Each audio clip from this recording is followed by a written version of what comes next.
Welcome back to the channel. My name is Chelsea. And I'm Morgan. And we are with Maintain Me Senior Services. And today we're going to be covering how to find an assisted living facility, but more specifically, what is a placement agency or a senior placement agency?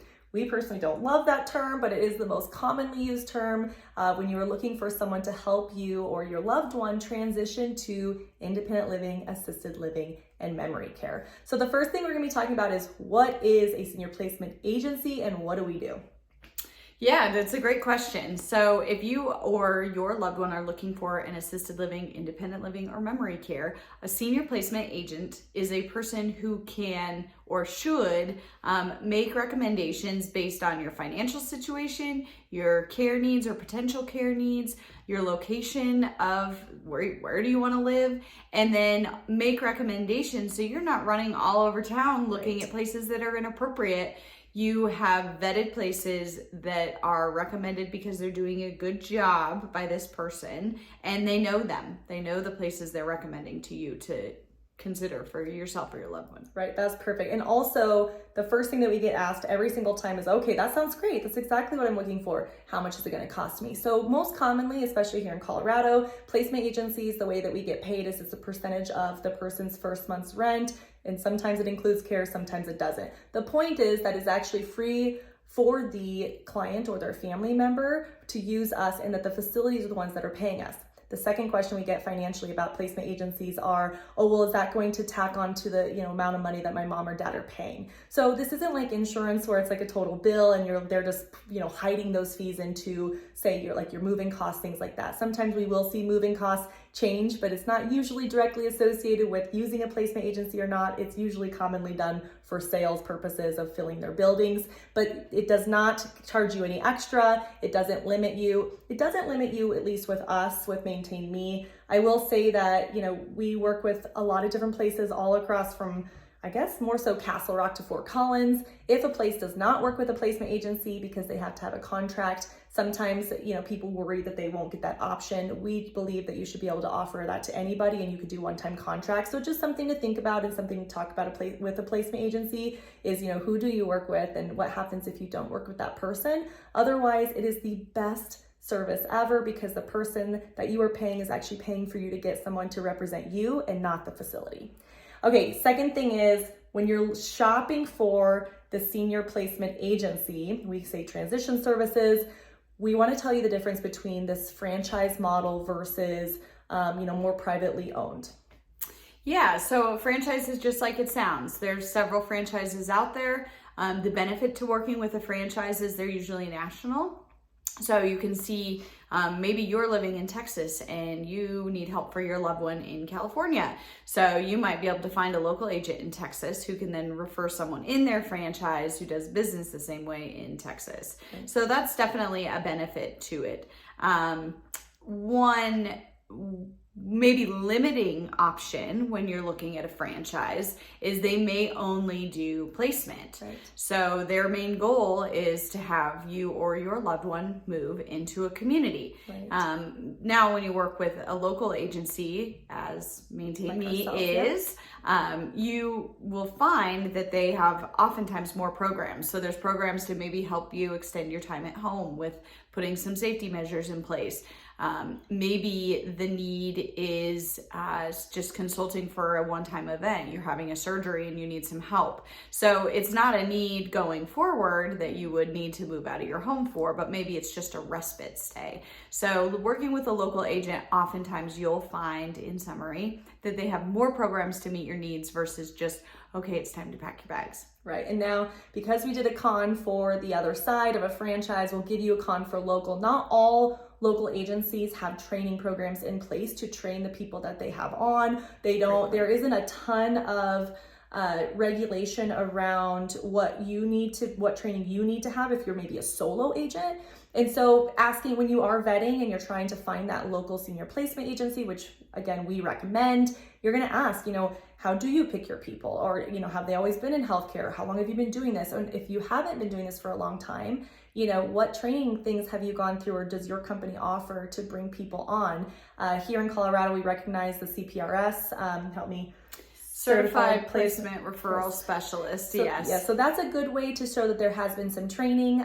It's newer, so not everybody is there yet. And I don't think we're to the point yet of saying that if you're not CPRS certified that you don't know what you're doing, because there are a lot of us who have been in the industry for a long time, but it is a newly recognized thing that I think is very special, and it takes a kind of a overview of their experience and puts it into a certification.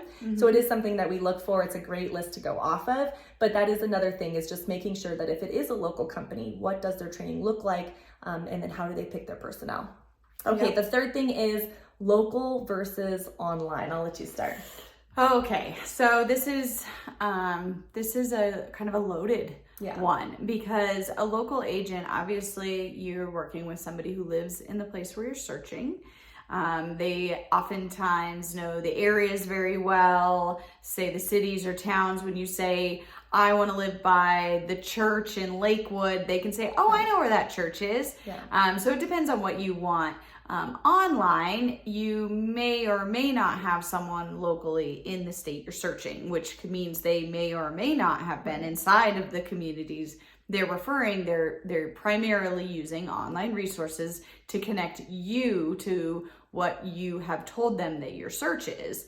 The other thing too is, if you are using an online, you may not always, and this is a little hard conversation, but you may not always be giving permission to send your information out everywhere. So we always tell people, if you are looking online, just make sure that you know what you're signing up for before giving any of your personal information. When you meet with a local agent, we do a whole online, or not online, a whole over the phone or in person preferred basic needs assessment of gathering that information and making sure we're the right resource for you, versus it just kind of pulling and just assuming that they're the right resource and then kind of shouting your information around. So not that all online referral sources do that, but it is a little bit more common than saying using a local agent. We do here with COPRA, Colorado Placement Referral Alliance, have best practices, for in-person assessments, code of ethics, a way to, file a grievance. And so having those things in place, I think, protect our clients.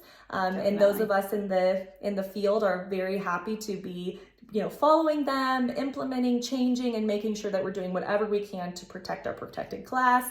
And so I do think that just has a little bit more, I think it makes them feel better, whether you're a family member or if you're looking for yourself, to know that we're following that and we're not just, getting your name and your zip code and shooting out the information you have given us, but that we have to follow certain steps in order to do that.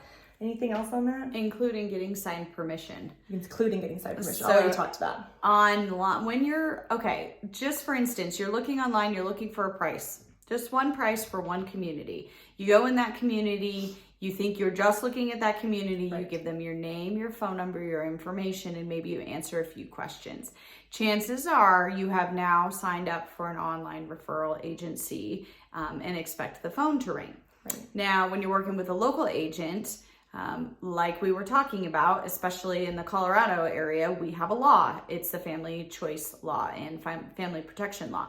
So this law states that we have to have a signed disclosure agreement from our clients stating they know who we are, what we're doing, and that we're getting paid for the services that we're providing. And then we have to give that form to the community where our clients ultimately choose to be kept in their file. So this is a law in Colorado. This is not a law in any other state, because we've worked very hard to fight for our protected class, for our seniors, because they are a protected class. So I think that's a really important step, is that you're giving a local agent permission to do the things on your behalf. When you sign up online, you may or may not know what you have done, and you may or may not have given your explicit permission. So it's a sticking point. However, I think that there are some people out there who like the online thing.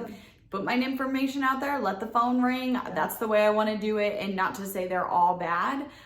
It's just a big difference. And many older adults are not as tech savvy to know what they have signed up for. So I think that lack of transparency can be a catching point. Me too.